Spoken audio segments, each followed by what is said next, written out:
मंत्री राजनाथ सिंह जी।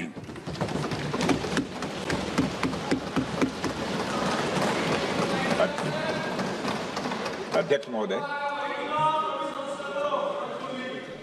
महोदय, सबसे पहले तो मैं आपके माध्यम से सदन के सभी दलों के मैंने जितने भी हमारे सम्मानित सदस्य हैं उनके प्रति आभार व्यक्त करना चाहता हूं कि ऑपरेशन सिंदूर की जो शानदार कामयाबी हासिल हुई है उस पर चर्चा करने के लिए आज सदन पूरी तरह से तैयार है। अध्यक्ष महोदय, सबसे पहले मैं इस सदन के माध्यम से मैं देश के उन वीर सपूतों को, उन बहादुर सैनिकों को नमन करता हूं जिन्होंने की राष्ट्र की सीमाओं की रक्षा के लिए जब भी आवश्यकता पड़ी है अपना बलिदान देने में वह पीछे नहीं रहे हैं।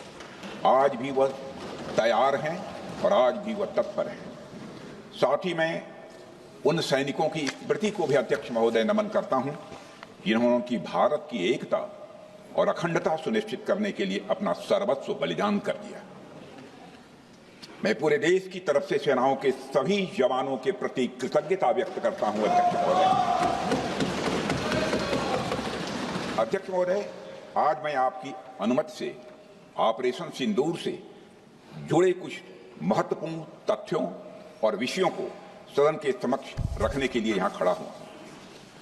अध्यक्ष महोदय, 6 और 7 मई 2025 को भारतीय सेनाओं ने ऑपरेशन सिंदूर के नाम से एक ऐतिहासिक सैन्य कार्रवाई को अंजाम दिया।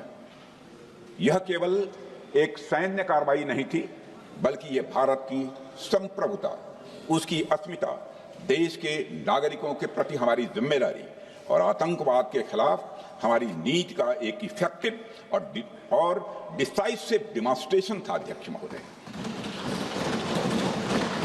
महोदय, जैसा इस सदन को जानकारी है, 22 अप्रैल 2025 को जम्मू कश्मीर के पहलगाम क्षेत्र में एक अमानवीय और कायराना आतंकी हमला हुआ। इस हमले में हमारे 25 निर्दोष नागरिकों सहित एक नेपाली नागरिक की भी जान गई थी। उन निर्दोष लोगों की जान उनका धर्म पूछ कर लिया गया। यह अपने आप में अमानवीयता का सबसे कुत्सित और सबसे घृणित उदाहरण था। यह घटना भारत की सहन शक्ति की सीमा की भी मैं मानता हूं परीक्षा थी। अध्यक्ष महोदय, इस हमले के तुरंत बाद हमारे प्रधानमंत्री श्री नरेंद्र मोदी जी ने तीनों सेनाओं के प्रमुखों की एक उच्च स्तरीय बैठक की और उन्हें छूट दी गई कि वे अपने विवेक, स्ट्रेटेजिक अंडरस्टैंडिंग और रीजनल सिक्योरिटी सिचुएशन को ध्यान में रखते हुए वह निर्णायक कार्रवाई करें। इसके बाद हमारे सैन्य नेतृत्व ने न केवल अपनी मैच्योरिटी दिखाई बल्कि उस स्ट्रेटेजिक विजडम का भी परिचय दिया जिसकी उम्मीद भारत जैसी एक रिस्पॉन्सिबल पावर से की जाती है। अध्यक्ष महोदय, ऑपरेशन सिंदूर को अंजाम देने से पहले हमारी सेनाओं ने हर पहलू का बहुत ही गहराई के साथ अध्ययन किया। हमारे पास कई विकल्प थे लेकिन हमने उस विकल्प को चुना जिसमें आतंकवादियों और उनके ठिकानों को अधिकतम नुकसान पहुंचे और जिसमें पाकिस्तान के आम नागरिक को कोई क्षति न होने पाए, इस बात की भी हम लोगों ने चिंता की। अध्यक्ष महोदय, हमारी सेनाओं द्वारा की गई वेल कोऑर्डिनेटेड स्ट्राइक्स ने 9 टेररिस्ट इंफ्रास्ट्रक्चर टारगेट्स को प्रिसीजन के साथ, सटीकता के साथ हिट किया और इस सैन्य कार्रवाई में एक अनुमान के अनुसार 100 से अधिक आतंकवादी, मैं बहुत संभल कर बोल रहा हूं अध्यक्ष महोदय, हमारी फिगर गलत ना होने पाए, फिगर इससे बहुत अधिक है। 100 से अधिक आतंकवादी, उनके ट्रेनर, उनके प्रशिक्षक, उनके हैंडलर, लश्कर-ए तोयबा और हिजबुल मुजाहिदीन जैसे आतंकवादी संगठनों से संबंधित थे। ये वही आतंकी संगठन हैं जिन्होंने पाकिस्तान की सेना और ISI का जिन्हें खुला समर्थन प्राप्त है। अध्यक्ष महोदय, 7 मई 2025 को रात्रि 1:05 भारतीय सशस्त्र बलों ने ऑपरेशन सिंदूर प्रारंभ किया जिसमें पाकिस्तान और पाक ऑक्युपाइड कश्मीर में भारत के खिलाफ आतंकी गतिविधियों से जुड़े 9 स्थानों को निशाना बनाया गया। इसमें पीओके के मुजफ्फराबाद में सवाई नाला और सैयदना बिलाल कैंप, कोटली में मस्जिद अब्बास व मसबर रहील शाहिद कैंप, कोटली में गुलपुर कैंप, भिम्बर में बरनाला कैंप, कोटली में अब्बास कैंप और पाकिस्तान के पंजाब प्रांत में बहावलपुर, मुरिदके और सरजाल और मेहमुना जोया शामिल थे। इनमें से 7 आतंकी शिविरों को भारतीय सेना ने पूरी तरह से नष्ट कर दिया, जबकि भारतीय वायुसेना ने मुरिदके और बहावलपुर को नेस्त नाबूद किया, जो लश्कर-ए-तोयबा और जैशे मोहम्मद के केंद्र हैं। पूरा ऑपरेशन मात्र, अध्यक्ष महोदय, जानकर पूरे सदन को प्रसन्नता होगी कि विदिन 22 मिनट्स पूरा ऑपरेशन समाप्त हो गया और हमने आतंकवादियों को उनके घर में घुसकर मारा। सशस्त्र बलों ने हमारी माताओं और बहनों के सिंदूर का बदला लिया और प्रत्येक भारतीय इस भावना से ओत-प्रोत हो गया। अध्यक्ष महोदय, मैं चाहूंगा कि पूरा सदन एक बार हमारे सेना के बहादुर जवानों के शौर्य और पराक्रम का अध्यक्ष महोदय, यह सिंदूर की लाली शौर्य की कहानी है। यह सिंदूर की लाली शौर्य की कहानी है, भारत के मस्तक पर वीरता की निशानी है।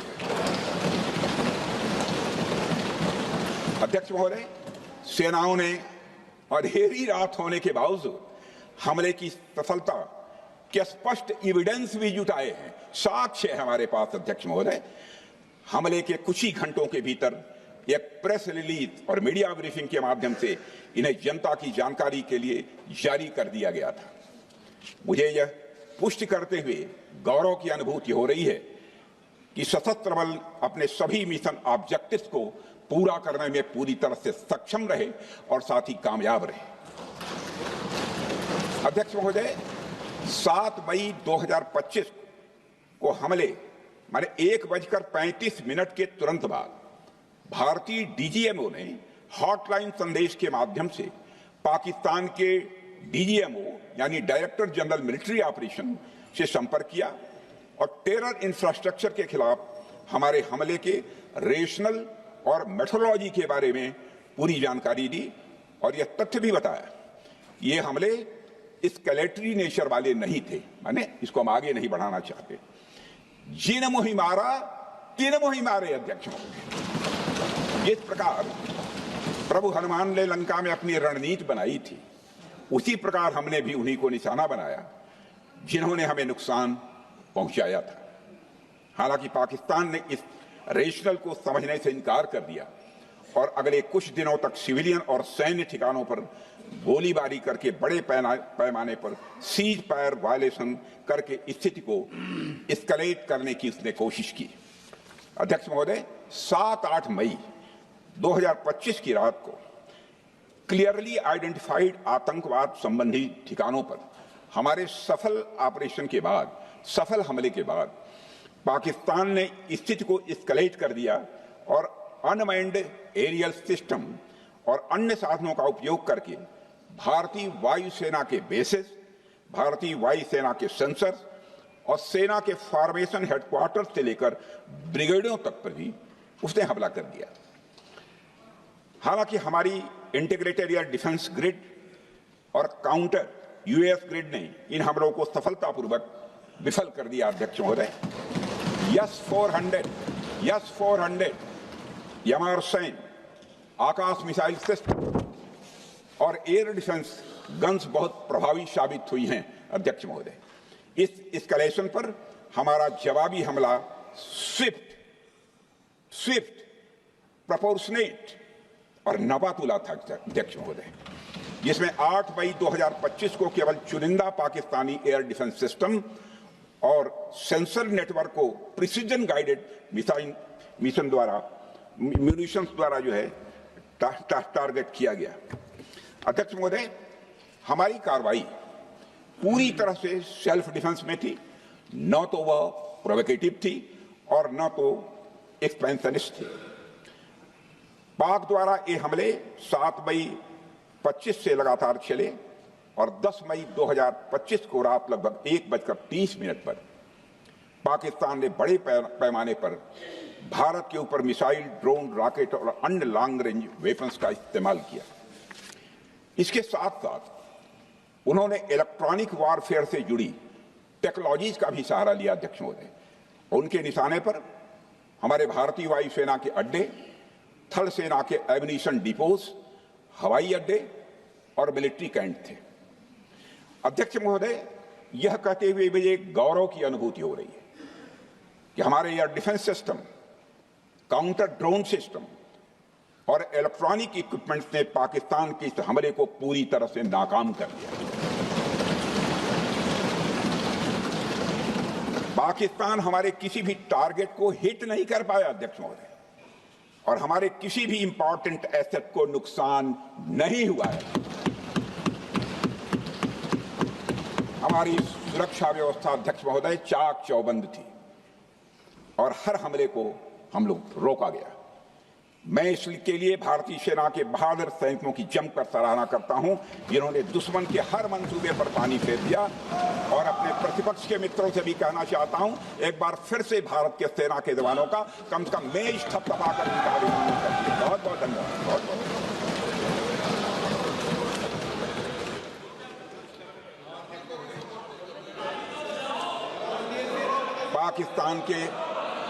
पाकिस्तान के इस हमले के जवाब में हमारी कार्रवाई साहसिक थी, ठोस थी और प्रभावी थी।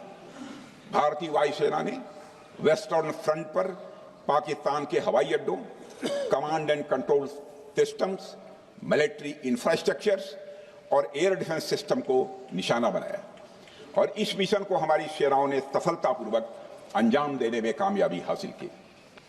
अध्यक्ष महोदय, हमारी सेनाओं ने चकलाला, सरगोधा, रफीकी, रहीम यार खान, जैकबाबाद, सुक्कुर और भोलारी जैसे बड़े एयरबेस पर प्रहार किया और पूरी दुनिया ने भारतीय वायुसेना के शौर्य और पराक्रम की तस्वीर देखी।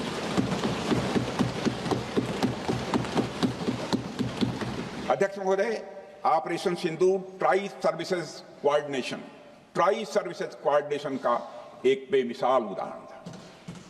जब भारतीय वायुसेना ने आसमान से हमले किए, हमारी थल सेना ने जमीन पर मोर्चा संभाल लिया। हमारे जवान नियंत्रण रेखा पर पूरी ताकत से डटे रहे और पाकिस्तान की हर हरकत का करारा जवाब दिया। अध्यक्ष महोदय, भारतीय नौसेना ने भी, लोग पूछते हैं भारतीय नौसेना का क्या रोल था, भारतीय नौसेना ने भी उत्तरी अरब सागर में अपनी तैनाती मजबूत कर दी।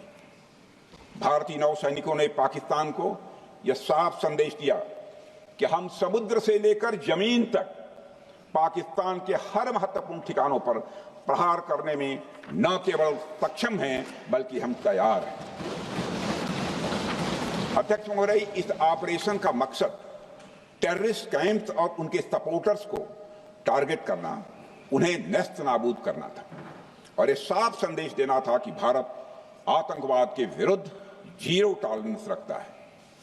भारत ने कार्रवाई इसलिए रोकी क्योंकि कॉन्फ्लिक्ट के पहले और उसके दौरान जो भी पॉलिटिकल और मिलिट्री ऑब्जेक्टिव्स तय किए गए थे उसे हम पूरी तरह से हासिल कर चुके थे। इसलिए यह कहना, यह मानना कि यह ऑपरेशन किसी दबाव में रोका गया था, यह बेबुनियाद है और सरासर गलत है।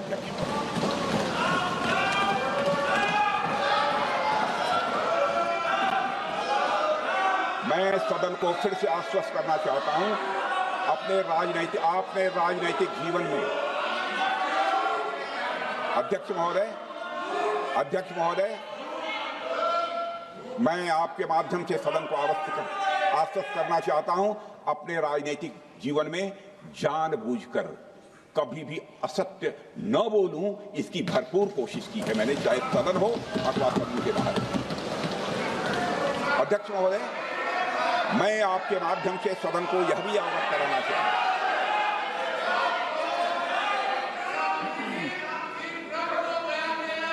प्लीज प्लीज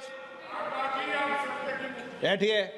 आप क्यों खड़े हैं? अध्यक्ष महोदय, मैं आपके माध्यम से सदन को यह भी अवगत कराना चाहूंगा कि सीमा पार करना या वहां की टेरिटरी कैप्चर करना इस ऑपरेशन का उद्देश्य नहीं था। ऑपरेशन सिंदूर प्रारंभ करने का मकसद था अध्यक्ष महोदय उन टेरर नर्सरीज को खत्म कर देना जिन्हें पाकिस्तान ने बरसों से पाला पोसा था। और यह ऑपरेशन उन मासूम परिवारों को न्याय दिलाने के लिए लॉन्च किया गया था जिन्होंने पाक स्पॉन्सर्ड टेररिस्ट अटैक्स में अपने प्रियजनों को खोया था। हमारी सेनाओं ने सिर्फ उनको टारगेट किया जो इन आतंकियों को सपोर्ट करते हुए भारत पर हमला करने की कोशिश में लगातार शामिल थे। अध्यक्ष महोदय, ऑपरेशन सिंदूर का ओवरऑल पॉलिटिको मिलिट्री ऑब्जेक्टिव यह था कि आतंकवाद के रूप में प्रॉक्सी वार लड़ रहे पाकिस्तान को सजा दी जाए और इसी वजह से आर्म फोर्सेस को पूरी आजादी दी गई थी कि वे अपने टारगेट खुद चुने और करारा जवाब दें। और इस ऑपरेशन का उद्देश्य कोई भी युद्ध छेड़ना नहीं था, बल्कि फोर्स के डिमॉन्स्ट्रेटिव यूज से एडवर्सरी को झुकने के लिए मजबूर करना था। 10 मई की सुबह जब भारतीय वायुसेना ने पाकिस्तान की मल्टीपल एयरफील्ड्स पर करारा प्रहार किया तो पाकिस्तान ने हार मान ली है अध्यक्ष महोदय, और हॉस्टिलिटी रोकने की कोशिश की। अब रोक दीजिए महाराज। उन्होंने एक कोशिश की, हमारे डीएमओ से बात की, महाराज अब रोक दीजिए, बहुत हो गया। यह पेशकश इस कैबिनेट के साथ स्वीकार की गई थी। सुने, रुकिए तो रुकिए, बता दो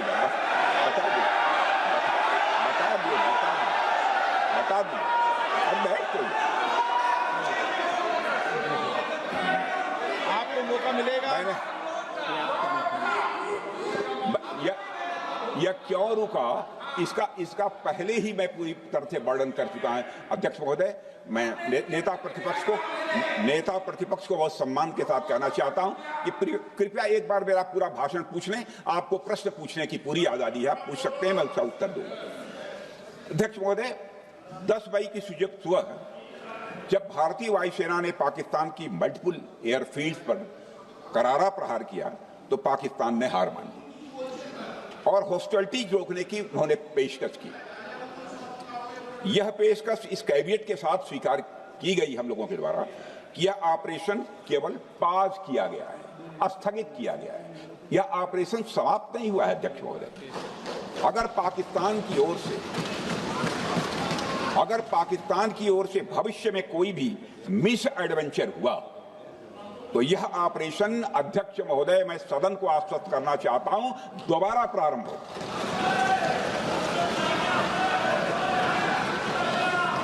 अध्यक्ष महोदय, भारतीय वायुसेना के जबरदस्त हमलों, नियंत्रण रेखा पर थल सेना की मजबूत जवाबी कार्रवाई और नौसेना के हमलों के डर ने पाकिस्तान को झुकने के लिए मजबूर कर दिया अध्यक्ष महोदय। और पाकिस्तान की हार उनकी एक सामान्य विफलता नहीं थी, बल्कि यह उसके सैन्य बल और मनोबल या दोनों की एक हार थी। 10 मई को पाकिस्तान के डीजीएमओ ने भारत के डीजीएमओ से संपर्क किया और सैन्य कार्रवाइयों को रोकने की अपील की। मैं सदन में यह बात फिर से दोहराना चाहूंगा कि पाकिस्तान के डीजीएमओ ने भारत के डीजीएमओ से संपर्क किया और सैन्य कार्रवाइयों को रोकने की अपील की। 12 मई को दोनों देशों के डीजीएमओ के बीच औपचारिक संवाद हुआ और दोनों पक्षों ने सैन्य कार्रवाइयों पर विराम लगाने का निर्णय लिया। अध्यक्ष महोदय, हमारे सैनिकों का जो मनोबल, मातृभूमि की रक्षा करने का जो उनका समर्पण है, ऑपरेशन सिंदूर के दौरान उसका दर्शन 140 करोड़ से अधिक भारतवासियों ने देखा। मुझे खुद भी और प्रधानमंत्री जी को सीमावर्ती क्षेत्रों में जाकर हमारे जवानों से मुलाकात का अवसर मिला है। अध्यक्ष महोदय, श्रीनगर के मिलिट्री बेस पर, भुज के एयरबेस पर, उधमपुर के कमांड सेंटर पर, हर जगह प्रत्यक्ष मैंने अपनी आंखों से देखा कि हमारे सैनिकों का मनोबल अपनी पूरी बुलंदी पर था। उनकी आंखों में विश्वास है और उनका संकल्प अडिग है। वे न केवल भारत की सीमाओं की रक्षा कर रहे हैं, बल्कि हमारे राष्ट्रीय स्वाभिमान की भी अध्यक्ष महोदय रक्षा कर रहे हैं। अध्यक्ष महोदय, किसी भी देश में जनता सत्ता पक्ष को और विपक्ष को अलग अलग दायित्व सौंपती है, दोनों को अलग अलग दायित्व, और हेल्दी डेमोक्रेसी में तो स्वाभाविक है। सत्ता पक्ष का काम होता है जनता के हितों को ध्यान में रखते हुए कार्य करना, और विपक्ष का काम होता है सरकार से जनता के मुद्दों से संबंधित जरूरी प्रश्न पूछना।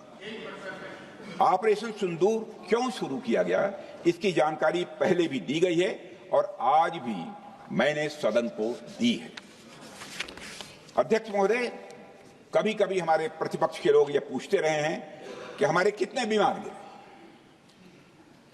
मुझे लगता है उनका यह प्रश्न हमारी राष्ट्रीय जनभावनाओं का सही से प्रतिनिधित्व नहीं कर रहा है। मुझे लगता है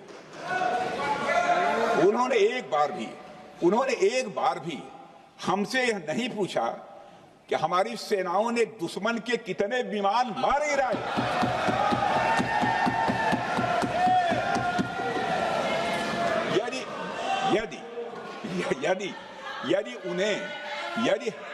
यदि उन्हें प्रश्न पूछना ही है अध्यक्ष महोदय, तो उनका प्रश्न यह होना चाहिए, क्या भारत ने आतंकवादी ठिकानों को तबाह किया? तो उसका उत्तर है हाँ।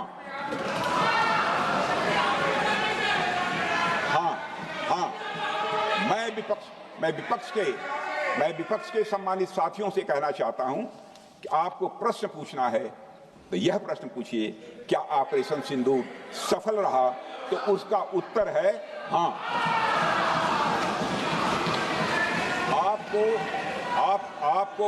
आपको प्रश्न पूछना है तो यह प्रश्न पूछिए कि जिन आतंकियों ने हमारी बहनों, हमारी बेटियों का सिंदूर मिटाया, क्या हमारी सेनाओं ने ऑपरेशन सिंदूर में उन आतंकियों के आकाओं को मिटाया? तो इसका उत्तर है हाँ।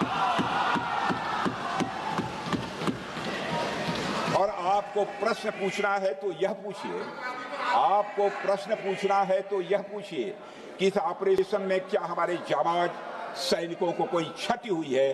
तो उसका उत्तर है नहीं। अध्यक्ष महोदय, लक्ष्य जब बड़े हो तो अपेक्षाकृत छोटे मुद्दों पर हमारा ध्यान नहीं जाना चाहिए।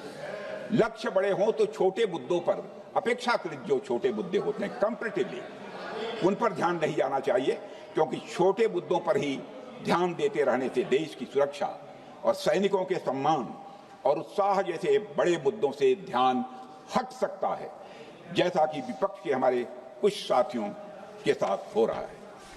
अब चूंकि विपक्ष के मित्र ऑपरेशन सिंदूर को लेकर उचित प्रश्न नहीं पूछ पा रहे हैं, तो उन्हें मैं क्या बताऊं अध्यक्ष महोदय। मैं लगभग 4 डिकेड से अधिक समय से राजनीति में, सत्ता पक्ष हो या विपक्ष हो, अपनी पार्टी हो या दूसरी पार्टी हो, कभी भी किसी के साथ दलगत राजनीति को मैंने शत्रुतापूर्ण तरीके से जिंदगी में नहीं देखा है मैंने अध्यक्ष महोदय। इसलिए आज अगर विपक्ष प्रश्न पूछने में असफल है, मैं विपक्ष को उनके इस काम में थोड़ी सी मदद करना चाहता हूं। अध्यक्ष महोदय, मैं विपक्ष के अपने सम्मानित साथियों से कहना चाहता हूं कि यदि आज हम लोग सत्ता पक्ष में हैं, तो ऐसा नहीं है कि हम हमेशा सत्ता पक्ष में ही रहेंगे। यह आवश्यक नहीं है, किसी के लिए आवश्यक नहीं। एक लंबा समय हमने विपक्ष का काम किया है, एक लंबा समय हमने सरकारों से सवाल पूछने में लगाया है। जनता ने जब हमें विपक्ष में रहने का दायित्व सौंपा था, तो हमने विपक्ष में रहकर विपक्ष की भूमिका को बड़े ही सकारात्मक तरीके से निभाया भी। अध्यक्ष महोदय, विपक्ष में रहकर हमने कैसे प्रश्न पूछे, इसके कुछ उदाहरण मैं यहां रखना चाहता हूं। 1962 में अध्यक्ष महोदय, चीन के साथ हुए युद्ध में जब दुखद परिणाम आया, तो हमने उस समय की सरकार से यह पूछे थे, लेकिन वह प्रश्न यह था कि हमारे देश की धरती पर दूसरे देश का कब्जा कैसे हुआ। हमने यह प्रश्न पूछा था कि हमारी सेना और हमारी जनता अपमानित क्यों हुई। हमने यह प्रश्न पूछा था कि बड़ी संख्या में हमारे सैनिक हताहत कैसे हुए। हमने यह प्रश्न नहीं पूछा कि हमारे टैंक, हमारी मशीनें, हमारी बंदूकें क्यों ध्वस्त हो गई। यह प्रश्न हम लोगों ने नहीं पूछा। मशीनों और तोपों की चिंता न करके, मशीनों और तोपों की चिंता न करके अध्यक्ष महोदय, हमने देश की टेरिटरी की चिंता की, हमने देश के सैनिकों की। इसी तरह 71 के युद्ध में, 71 के युद्ध में जब हमने पाकिस्तान को सबक सिखाया, मैं उस समय की सरकार को मैं बधाई देना चाहता हूं।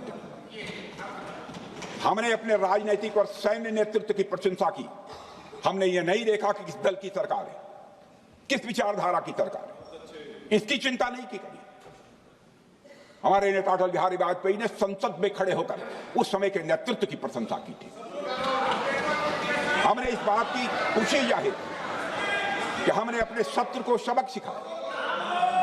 हमने उस दौरान यह प्रश्न नहीं पूछा कि सबक सिखाने के दौरान में भारत के कितने प्लेन्स गिरे, भारत के कितने इक्विपमेंट्स बर्बाद हुए। यह प्रश्न अध्यक्ष महोदय उस समय भी हम लोगों ने नहीं पूछा। अध्यक्ष महोदय, यदि मैं इसे और भी प्रैक्टिकल तरीके से समझाऊं, तो किसी भी परीक्षा के परिणाम में रिजल्ट मैटर करता है। यदि किसी परीक्षा में कोई बच्चा अच्छे मार्क्स लेकर आ रहा है तो हमारे लिए उसके मार्क्स मैटर करने चाहिए। हमें इस बात का ध्यान नहीं रखना चाहिए कि एग्जाम के दौरान उसकी पेंसिल टूट गई थी या उसकी पेन खो गई।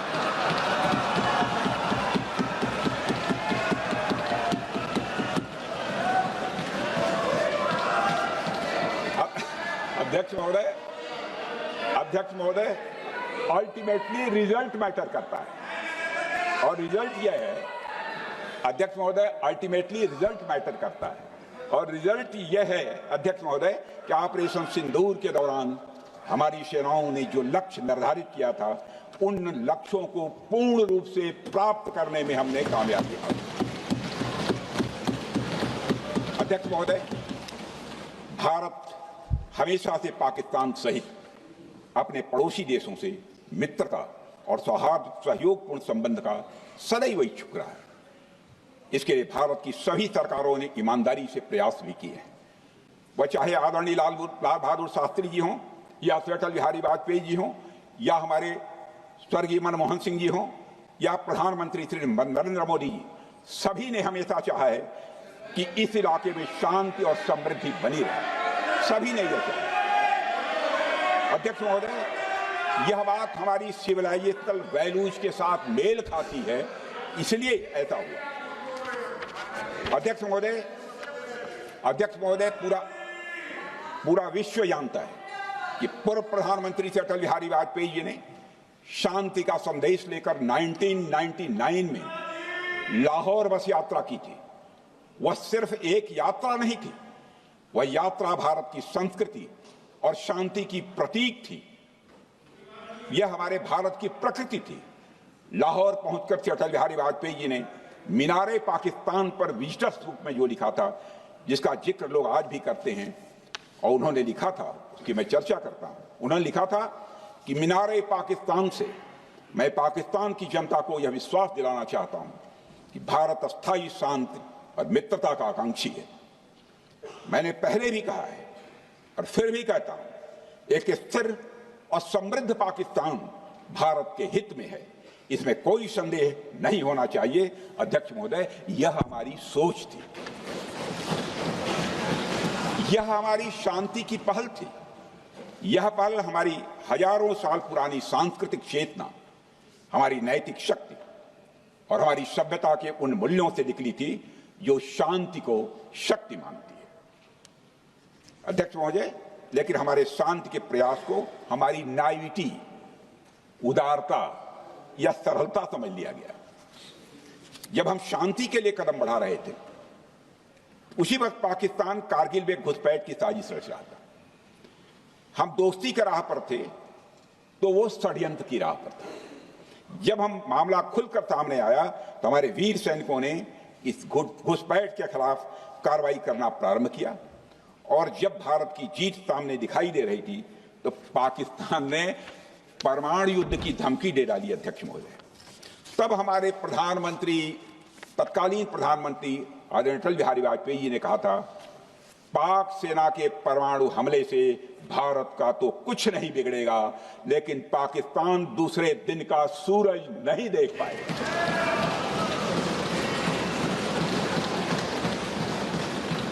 यानी अटल जी जो शांति का पैगाम लेकर गए, वही अटल जी शक्ति का भी परिचय देने में तनिक भी नहीं हिचके। यही है भारत।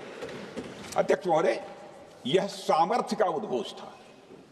यह एक स्पष्ट संदेश था कि भारत शांति चाहता है, लेकिन अगर कोई हमारी संप्रभुता को चुनौती देगा तो उसका जवाब भी उतनी ही दृढ़ता से दिया जाएगा।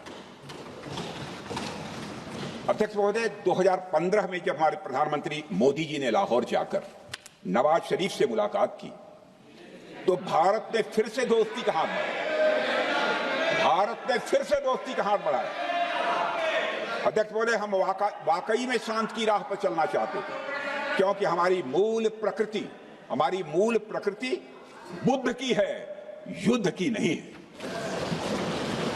हमारी सरकार ने भी पाकिस्तान के साथ शांति स्थापित करने के अनेक प्रयत्न किए हैं, लेकिन बाद में हमने 2016 में सर्जिकल स्ट्राइक से, 2019 में बालाकोट में एयर स्ट्राइक से और 2025 के ऑपरेशन सिंदूर से हमने शांति स्थापित करने का दूसरा रास्ता अपनाया है। अध्यक्ष महोदय, अब हमारे प्रधानमंत्री श्री नरेंद्र मोदी जी और हमारी सरकार का स्टैंड बिल्कुल क्लियर है कि टेररिज्म और टॉक्स ये दोनों साथ नहीं चलते, क्योंकि सभ्य मुल्कों के बीच बातचीत होती है। अध्यक्ष महोदय, लोकतांत्रिक देशों में बातचीत होती है, पर एक ऐसा देश जिसके वजूद में लोकतंत्र का एक कतरा भी न हो और सिर्फ रिलीजियस फैनेटिसिज्म, टेररिज्म और हेट्रेड अगेंस्ट इंडिया हो, उसके साथ संवाद किसी भी सूरत में नहीं किया जा सकता। क्योंकि टेररिज्म की भाषा जो अध्यक्ष महोदय होती है वह खून, डर और नफरत है, संवाद नहीं। गोलियों की आवाज में संवाद की आवाज दब जाती है। जहां खून बहता है वहां बातचीत की गुंजाइश अध्यक्ष महोदय नहीं बचती। अध्यक्ष महोदय, पाकिस्तान की वर्तमान स्थिति अब जग जाहिर है। जिस देश ने आतंक को अपनी विदेश नीति का औजार बना लिया, वह अंततः अपने ही जाल में फंस जाता है। पाकिस्तान की नीति और चरित्र को लेकर कोई भ्रम नहीं रहना चाहिए। यह एक ऐसा देश है जो वैश्विक आतंकवाद की नर्सरी है और उन्होंने इसको अपनी स्टेट पॉलिसी का भी एक आधार बनाया हुआ है। अध्यक्ष महोदय, ऑपरेशन सिंदूर के दौरान पूरी दुनिया ने देखा है कि पाकिस्तान में सरकार आतंकवादियों के लिए स्टेट फ्यूनरल का इंतजाम कर रही है और सैन्य अधिकारी भी आतंकवादियों के जनाजे में भाग लेते हैं। यह वही देश है जो सीमा पर सैनिकों से लड़ने का साहस नहीं जुटा पाता, इसलिए निर्दोष नागरिकों, बच्चों और तीर्थ यात्रियों को आतंकवाद का निशाना बनाता है। पाकिस्तान की सेना और आईएसआई आतंकवाद को एक प्रॉक्सी वार के रूप में अध्यक्ष महोदय इस्तेमाल करती हैं और उसके सहारे वे भारत को डिस्टेबलाइज करने का सपना देखती है। अध्यक्ष महोदय, मैं लोकतंत्र के मंदिर में खड़े होकर यह बात कह रहा हूं कि भारत को 1000 कट्स देने का सपना पालने वालों को नींद से जग जाना चाहिए। यह मोदी जी के नेतृत्व वाला नया भारत है जो आतंकवाद के खिलाफ किसी हद तक जा सकता है।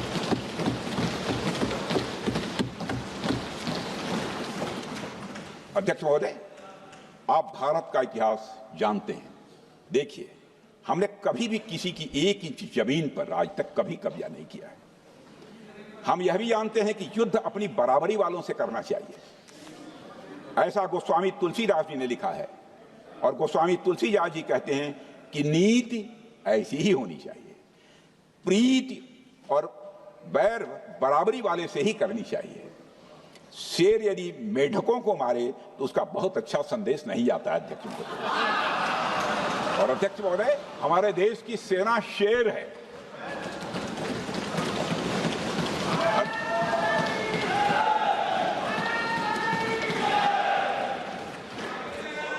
अध्यक्ष महोदय, पाकिस्तान जैसा देश जो साइज, सामर्थ्य, शक्ति और समृद्धि में हमारे आसपास भी नहीं है, उस मुल्क से कैसा मुकाबला? जो मुल्क अपने अस्तित्व के लिए दूसरों पर आश्रित हो, उसके मुकाबले का मतलब है अपना स्तर कम करना। हमारी नीति है आतंकवाद के खिलाफ प्रभावी कार्रवाई करना। हमारा पाकिस्तान विरोध उनकी आतंकवाद की नीति के कारण है, इसलिए पाकिस्तान का हमारा विरोध है। अध्यक्ष महोदय, हम अगर शांति की आशा के लिए हाथ बढ़ाना जानते हैं तो अशांति फैलाने वाले हाथों को उखाड़ना भी जानते हैं। अध्यक्ष महोदय, अगर शांति के प्रयास करना हम जानते हैं तो दुष्टों को जो भाषा समझ में आए उसी भाषा में समझाना भी जानते हैं। सठे साक्ष्यम समाचरित, अर्थात दुष्ट के साथ दुष्टता का ही व्यवहार करना पड़ता है कभी कभी। अध्यक्ष महोदय, हमने भगवान कृष्ण से सीखा है कि शिशुपाल की 100 गलतियां माफ की जा सकती हैं, पर अंत में धर्म की रक्षा के लिए सुदर्शन चक्र उठाना ही पड़ता है। हमने पार्लियामेंट का अटैक सहा है अध्यक्ष महोदय, 2001 का मुंबई अटैक सहा है, झेला है, लेकिन अब हमने कह दिया है इनफ इज इनफ। अब हमने सुदर्शन चक्र उठा लिया है अध्यक्ष महोदय। अध्यक्ष महोदय, हमारी प्रवृत्ति भगवान राम और भगवान कृष्ण से प्रेरित है, जो हमें शौर्य भी सिखाती है और धैर्य भी सिखाती है।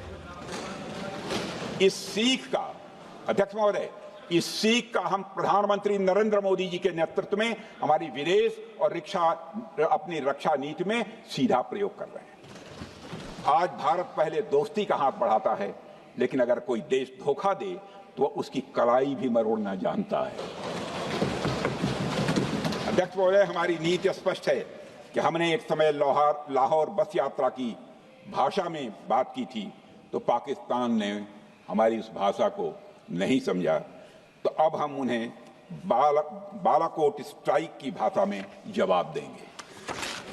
अध्यक्ष महोदय, भारत के लिए शांति हमारी प्रायोरिटी है, हमारी प्राथमिकता है और हमारी शक्ति उसका आधार है। भारत के लिए शांति प्राथमिकता है और हमारी शक्ति उसका आधार है।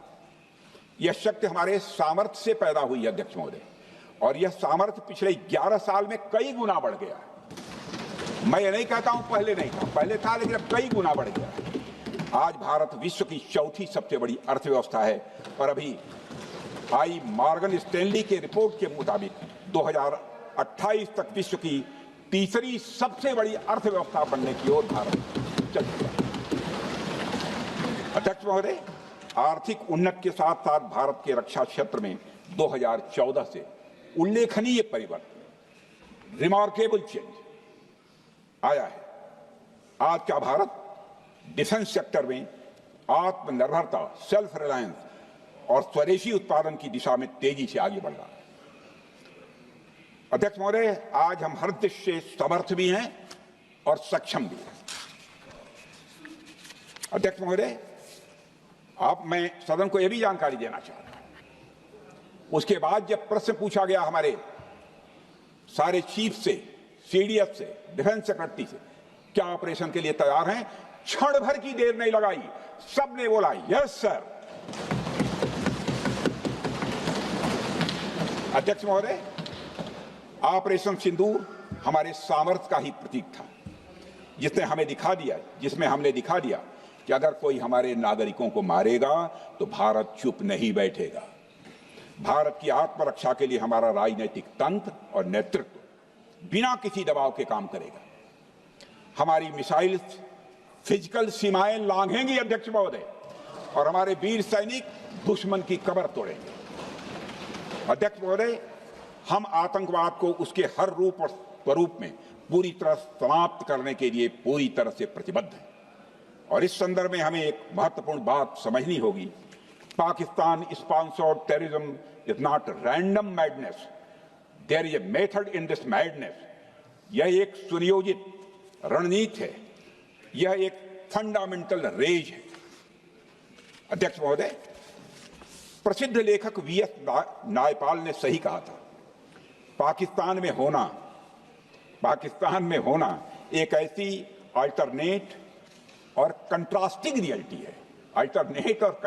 रियलिटी है, where war is peace, freedom is slavery, ignorance is strength, यानी यहां युद्ध ही शांति है, गुलामी ही स्वतंत्रता है और जिहालत यानी अज्ञानता ही ताकत है। अध्यक्ष महोदय, इसलिए पाकिस्तान द्वारा प्रायोजित आतंकवाद कोई पागलपन नहीं है। पाकिस्तान द्वारा प्रायोजित आतंकवाद कोई पागलपन नहीं है, यह एक सोची समझी साजिश का हिस्सा है। यह एक ऐसी प्रक्रिया है जो आतंक को एक पॉलिटिकल टूल की तरह इस्तेमाल करती है। यह सिर्फ आतंकवाद नहीं, यह एक टूल किट है, एक ऐसा टूल किट जिसे पाकिस्तान की सेना और उसकी एजेंसियां एक नीति के तहत अपनाए हुए हैं। This tool kit is in opposition to civilized code of conduct that the rest of the world prefers to abide by. यानी यह टूल किट उस सिविलाइज्ड कोड ऑफ कंडक्ट के खिलाफ है जिसे दुनिया का हर जिम्मेदार देश मानता है। अध्यक्ष महोदय, यह एक कट्टरपंथी सोच की उपज है जिसमें सहिष्णुता के लिए कोई जगह नहीं। हमारा पाकिस्तान के साथ कोई सीमा का संघर्ष नहीं है अध्यक्ष महोदय, बल्कि यह सभ्यता बनाम बर्बरता का संघर्ष है। सभ्यता बनाम बर्बरता का संघर्ष।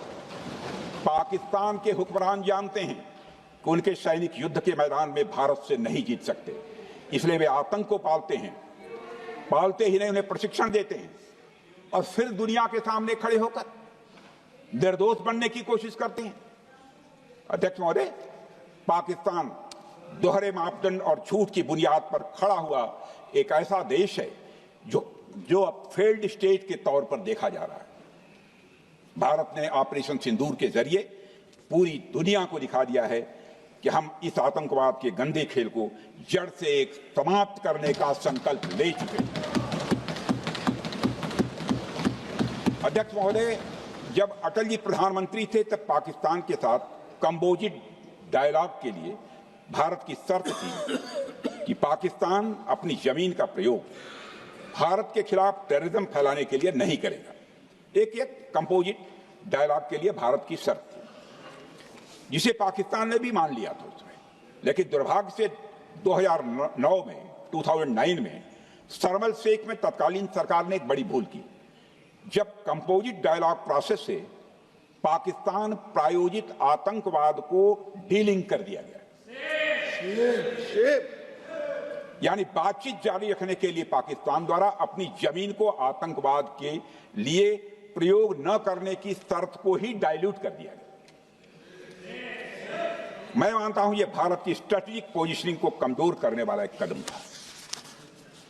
अध्यक्ष महोदय, ऐसी ही एक और गंभीर चूक तत्कालीन सरकार ने 2006 में हवाना में भी हुई थी, जब पाकिस्तान को आतंकवाद का विक्टिम माना गया और एक ज्वाइंट एंटी टेरर मैकेनिज्म बनाने पर सहमति भी हुई थी। 2006 की बात कर रहा हूं।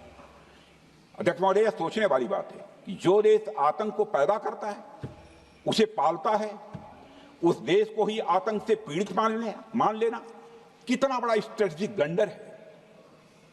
अध्यक्ष महोदय, आतंकवाद के खिलाफ हमारी लड़ाई अब केवल सीमा पर नहीं है, बल्कि वैचारिक मोर्चों पर भी लड़ी जा रही है।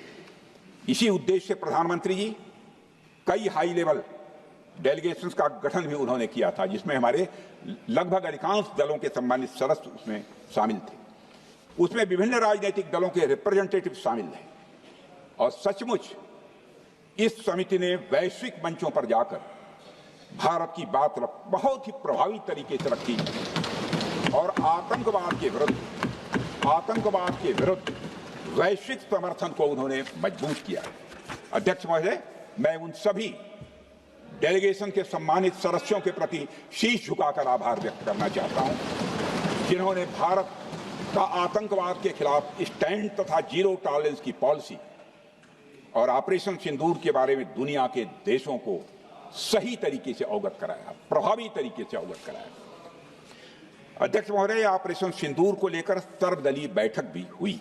आई am very happy to tell the house I am very happy to tell the House that during Operation Sindoor, all the political parties of the country kept aside all ideologies and differences and showed solidarity with the nation, with the soldiers and with the government. फिर इसके लिए आभार व्यक्त करता हूं। मुझे लगता है यही इस देश के लोकतंत्र की खूबसूरती है। अध्यक्ष महोदय, जैसा कि हमारे माननीय प्रधानमंत्री मोदी जी ने भी कहा है कि ऑपरेशन सिंदूर अभी रुका है, समाप्त नहीं हुआ है। यदि आवश्यकता पड़ी, यदि पाकिस्तान फिर किसी नापाक हरकत की कोशिश करता है तो हम और भी कठोर और निर्णायक कार्रवाई करने के लिए तैयार हैं। अध्यक्ष महोदय, ऑपरेशन सिंदूर के माध्यम से पाकिस्तान के मन में भारत को लेकर जो बहुत बड़ी गलतफहमी थी वह हमने दूर कर दी है। और मेरी दूर थोड़ी बहुत बची है, यदि भई होगी तो उसको भी दूर कर देंगे। अध्यक्ष महोदय, मुझे महाकवि राष्ट्र कवि रामधारी सिंह जी दिनकर की कुछ पंक्तियां याद आती हैं। अध्यक्ष महोदय, क्षमाशील हो रिपु समक्ष, तुम हुए विनत जितना ही, दुष्ट कौरवों ने तुमको कायर समझा उतना ही। अध्यक्ष महोदय, भारत ने न केवल अपनी सैन्य क्षमता का प्रदर्शन किया, बल्कि अपनी राष्ट्रीय दृढ़ता, नैतिकता और राजनीतिक कुशलता का भी परिचय दिया है। भारत अब किसी भी आतंकी हमले का निर्णायक और स्पष्ट उत्तर देगा। अध्यक्ष महोदय, हमने एक नई लक्ष्मण रेखा खींच ली है। अब आतंकवाद को आश्रय और समर्थन देने वालों को कोई शरण नहीं मिलेगी। और अध्यक्ष महोदय, भारत किसी भी तरह के न्यूक्लियर ब्लैकमेलिंग या दबावों के आगे अब झुकने वाला नहीं है।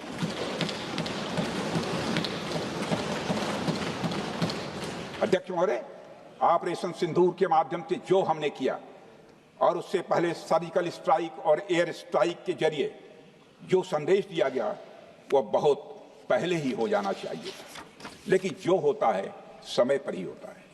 अध्यक्ष महोदय, हमारी सरकार ने आतंकवाद के खिलाफ हमारी जीरो टॉलरेंस की नीति को दुनिया के हर मंच पर पूरी तरह से स्पष्ट कर दिया है और हम उस पर कोई समझौता किसी भी सूरत में नहीं करने वाले। अभी कुछ सप्ताह पहले मुझे शंघाई कोऑपरेशन ऑर्गेनाइजेशन की डिफेंस मिनिस्टर्स मीटिंग में जाने का अवसर मिला था। वहां जो डिक्लेरेशन तैयार किया जा रहा था उसमें आतंकवाद पर भारत का स्टैंड डाइल्यूट हो रहा था। हमने साफ कह दिया कि जब तक आतंकवाद के मुद्दे पर भारत का स्टैंड रखा नहीं जाएगा, हम किसी ज्वाइंट स्टेटमेंट पर साइन नहीं करेंगे और इसकी वजह से वहां कोई ज्वाइंट स्टेटमेंट नहीं आया। अध्यक्ष महोदय, इसका परिणाम क्या? अब देखिए, हमारे प्रधानमंत्री जी ब्रिक्स की बैठक में ब्राजील गए, करिश्मा किया है हमारे प्रधानमंत्री। तो चीन की मौजूदगी में जो ज्वाइंट डिक्लेरेशन आया उसमें जम्मू और कश्मीर में हुए आतंकी हमले को कंडेम भी किया गया। यह प्रधानमंत्री ने करिश्मा करके दिखाया, यानी भारत की बात अंततः मानी गई। और यह ब्रिक्स सम्मेलन के इतिहास में पहली बार हुआ जब जम्मू एवं कश्मीर में हुए किसी आतंकी घटना को खुलकर कंडेम किया गया। मैं इस सदन को याद दिलाना चाहता हूं, 2008 में मुंबई में इतनी बड़ी आतंकी घटना हुई, मगर उस समय की सरकार को जो प्रभावी कार्रवाई करनी चाहिए थी वो नहीं हो पाई लेकिन उसमें सबसे दुखद और आश्चर्य की बात है, कई वर्ल्ड फोरम, इंटरनेशनल फोरम पर जो उसका कंडेमनेशन होना चाहिए, जो उसकी निंदा की जानी चाहिए, वह भी जितना होना चाहिए नहीं हो पाया। अध्यक्ष, यदि आप उस घटना के बाद हुए ब्रिक्स सम्मेलन के डॉक्यूमेंट्स उठाकर देख लीजिए, मुंबई आतंकी हमले का कहीं जिक्र भी नहीं है। और अध्यक्ष महोदय, जब केंद्र में प्रधानमंत्री मोदी जी के नेतृत्व में सरकार बनी तब जाकर कहीं के हालात कुछ बदलने शुरू हुए और साल 2017 में हुए ब्रिक्स सम्मेलन में पहली बार 2017 में हुए ब्रिक्स सम्मेलन में पहली बार आतंकवाद से लश्कर और जैश जैसे आतंकवादी संगठनों को जोड़ा गया। यह भी अपने में करिश्माई काम था। यह परिस्थिति इसलिए बनी क्योंकि इसके ठीक एक साल पहले उरी की घटना के भारत की सेनाओं ने सीमा पर जाकर सर्जिकल स्ट्राइक की थी। हमने दुनिया को बताया कि आतंकवाद के खिलाफ हम सरहद के इस पार भी मारेंगे और जरूरत पड़ी तो आतंकियों के घर में घुसकर भी मारेंगे। यह बदलाव प्रधानमंत्री मोदी जी के नेतृत्व में आया है। अध्यक्ष महोदय, यह वही नीति है जो पहले की सरकारों को भी अपनानी चाहिए थी।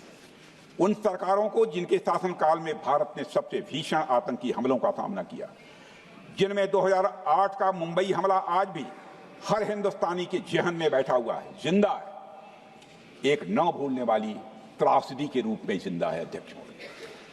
अध्यक्ष महोदय, मैं श्री प्रणब मुखर्जी जी ने अपनी किताब द कोलिशन ईयर्स में लिखा है, मेरे पास है भी वो, कोलिशन ईयर्स में लिखा है कि जब मुंबई अटैक हुआ था, प्रणोदा ने लिखा है, जब मुंबई अटैक हुआ था, India had evidence that the terrorist came from Karachi port. Pakistan के नॉन स्टेट एक्टर्स के बहाने पूरी दुनिया में को पूरी दुनिया में कोई मान नहीं रहा था। उन्होंने लिखा है प्रणोदा ने, and I quote, amid heated debates within the cabinet, there was a demand for military intervention which I rejected. यह उन्होंने लिखा, मैंने नहीं लिखा, अनकोट। अध्यक्ष महोदय, भारतीय विदेश सेवा के एक वरिष्ठ अधिकारी ने भी अपनी किताब में इस बात की पुष्टि की है, जिनका नाम है अजय बिसारिया, और वो शायद फॉरेन सेक्रेटरी थे, कि मुंबई हमले के तुरंत बाद एक उच्च स्तरीय बैठक हुई थी जिसमें तत्कालीन विदेश मंत्री प्रणोदा ने पूछा व्हाट शुड बी डन।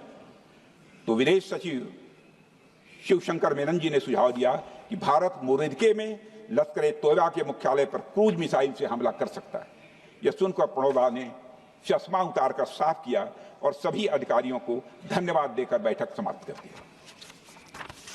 अध्यक्ष महोदय, उस समय की सरकार ने जो सही समझा वो किया, पर मैं मानता हूं कि अगर तब की सरकार ने भी 2016 सर्जिकल स्ट्राइक, 2019 एयर स्ट्राइक जैसे निर्णायक और कठोर कदम उठाए होते तो पाकिस्तान की स्ट्रेटेजिक कैलकुलस बदल सकती थी। एक पावरफुल और डिसाइसिव एक्शन पाकिस्तान और उनकी सेना के द्वारा इस 500 टेररिस्ट ऑर्गेनाइजेशंस के लिए बड़ा डिसइंसेंटिव साबित हो सकती है। अध्यक्ष महोदय, 2008 में मुंबई हमलों के बाद उस समय की सरकार ने सिर्फ बातचीत का मार्ग चुना था।